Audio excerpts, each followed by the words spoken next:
What is up, guys? Welcome back to the channel. Today was the first official trading day for 2022. We actually performed pretty well, so I want to go through what exactly helped move the market. I know some of you guys showed an interest in some day trading, so I'm going to go through a couple different stocks that I think could provide an opportunity. And then I also do have a new update on the short interest for ggpi, so if you're invested in that, make sure to stick to the end because I'll be sharing that information as well. But do me a favor and smash the like button, subscribe to the channel. I try to do videos for you guys every week, and I really appreciate all the support. Alright guys, let's take a look at exactly what happened in the market today. Stocks rose on Monday as investors began the new year, betting the economy can overcome the latest surge in cases. So right from there is a completely different story from last week, and that's telling us that a lot of the selling pressure last month was really because of the tax harvest. So now that the tax harvest loss isn't really eligible, now people are starting to pile back into the stocks. Apple shares gained and became the first company with $3 trillion market valuation, and the Tesla shares also jumped 13%. We'll talk a little bit about Tesla and why that went up so much. But if Tesla shares can continue to run the rest of the week, that can probably give us an opportunity to play some other stocks in the same sector. And since Apple and Tesla and a few of the other big names are all across these big indexes, that can actually help continue to push these indexes further, at least for the first half of the year. And in return, that actually also removes fear for the overall investor, because in my opinion, that shows a strong economy. So I don't want to cover too much of this, but I do want to show you guys that some of the bigger banks and management funds are very optimistic for 2022. This is just a quote from one of the strategics at US Bank. It's a half glass full start to the year. And that's been our perspective throughout 2021 and heading into 2022. And so that's a very optimistic look for this coming year. They believe the economy and corporate profits are set up to at least support the rising equity prices, at least in the first part of the year. So a lot of little things kind of helping the market go up. There's no more tax harvesting. There's optimism from banks in the market, Apple becoming a $3 trillion market cap. But also, I think the most important one was that Tesla did beat their expectations for deliveries. They delivered more than 300,000 vehicles this quarter. So not only did Tesla push up the S&P 500, but it also kind of carried some of the other automakers with it. So for General Motors, these rose 4%, but now you can also think about charging stations. So for the rest of the week, I would be interested in looking at charging stations, maybe some of these other pre-revenue electric vehicle companies. You can look at Arrival, you can look at Canoe. I did make a video of some of the electric vehicles for 2022, so check that out if you're interested in seeing which ones are expected to come this year.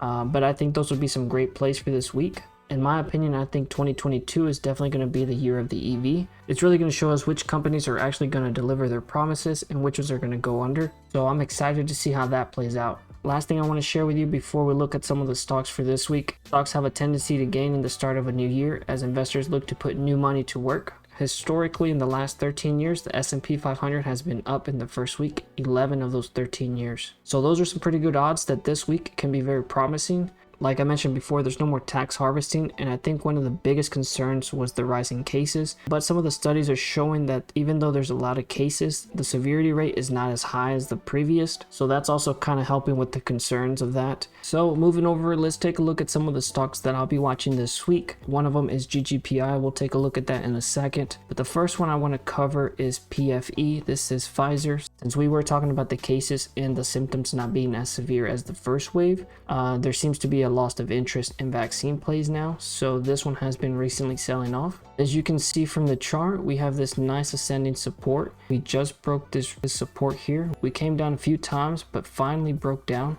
The only support that we have now is this ascending support that we've been bouncing off for a while. So I would say this week is pretty crucial. So if it does break this ascending support, it will probably come match the 100 MA line. So for this one, I would probably get a put if it breaks underneath there. Like I said, a lot of money is being moved out of the vaccine plays right now, so some of the sell-off could continue into the week. Just as an example, most of the market was green today, and this one is down 4%. So I'll be watching to see if I get a put on this one, depending on how this works out. Let's go ahead and move over to our second pick. This is ggpi. I do own this one. We covered the short interest rate on this one last week. It was at around 3.6. Today, it actually hit a high of 9.7, which I think could be some of the reason why we saw some buying pressure today. The fee did go down a bit towards the end of the day. It closed at 7.8, but that is still double the fee from last week. So really hoping for some volume to start kicking in soon and we can see $13. Last week, I told you guys I think we need to hold 1180.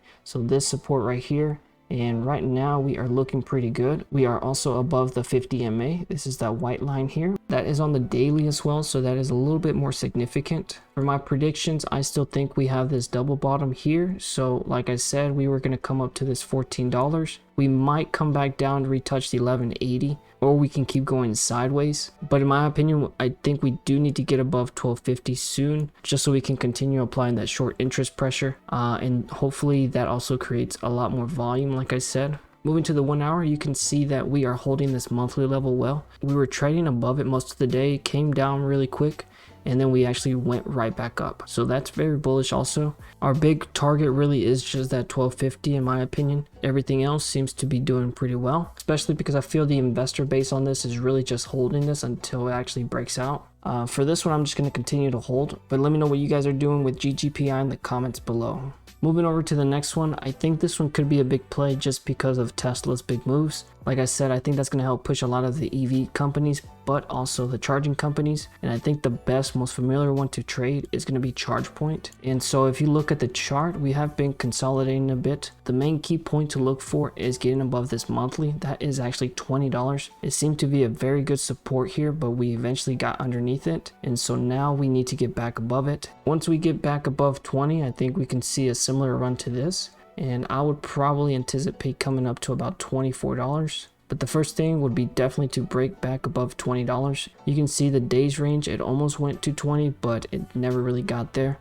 So this resistance is what I'm watching. And if the energy and EV sector can keep booming, I think this one's going to follow it. For the last two stocks, I actually got calls. The first one is Hood. I do have shares and I bought calls today. I really like this one once it gets back above this weekly level here. As you can see, we've been trading near the 52-week low. But what I really like is it came down and it quickly got bought up. So now we are back above here. I think this right here seems like a bear trap. This is going to pretty much tell us that this is the end of the downtrend. So if we can get back above this weekly, a lot of the shorts here will start having to cover. We go to the hourly chart, you can also tell we are making newer highs. So tomorrow will be a big test to get back above the weekly. The only concern I have is that it has tried to get back above the weekly a few times. You can see that here. So this could be a rejection, but if the market is strong enough, I think this can push it with it. But the main reason that I did end up getting a call for this is because of the crypto news that's coming out sometime in January. So I did get a longer dated option and it's close to the money. So hopefully we can get back up to 20 and that will give us a nice return. The last one that I would watch this week, and I actually did get a few calls. This one might be a little bit more risky. I'll show you guys why. If you go to a smaller time frame, this is kind of in a descending diagonal triangle. So there could be maybe one more leg down and then it can break out. But the market was strong today. So I kind of pulled the trigger hoping that it would break through this resistance. Unfortunately, it hasn't done that, but if the market is strong tomorrow, then it hopefully will break through. In my opinion, if you haven't invested in this one, I would wait to see how the market acts. If it's in a downtrend tomorrow, then I would possibly look at getting around this double bottom level here, because after that, it will probably work its way back up to this resistance here, and then hopefully that attempt, it does break out. I think once we break through this resistance, we will see $30 pretty quickly. We really just need to get outside this pattern. But I do got some time on these calls, so I'm feeling good on this one, especially because we do have the Super Bowl right around the corner and all the playoff games. So guys, that is just a quick video of what is going on in the market. 2022 is starting off pretty well so far. Historically, the market performs well the first week, so I am very bullish for this week. The indexes are looking strong, so as long as those hold up, everything else will follow, and that's why I am looking at these stocks here. I'm looking at possibly getting puts for Pfizer. We already have our ggpi shares. ChargePoint will be a nice alternative play to the EV sector, along with Polestar. And then Hood and DraftKings are both good stocks in my opinion that are trading near the 52-week low. And with the upcoming crypto wallet and Super Bowl, I think these can actually get some volume soon. But that is all I have for today's video. If you guys learned anything, make sure to smash the like button, subscribe to the channel for more videos like this, and I'll see you guys in the next video.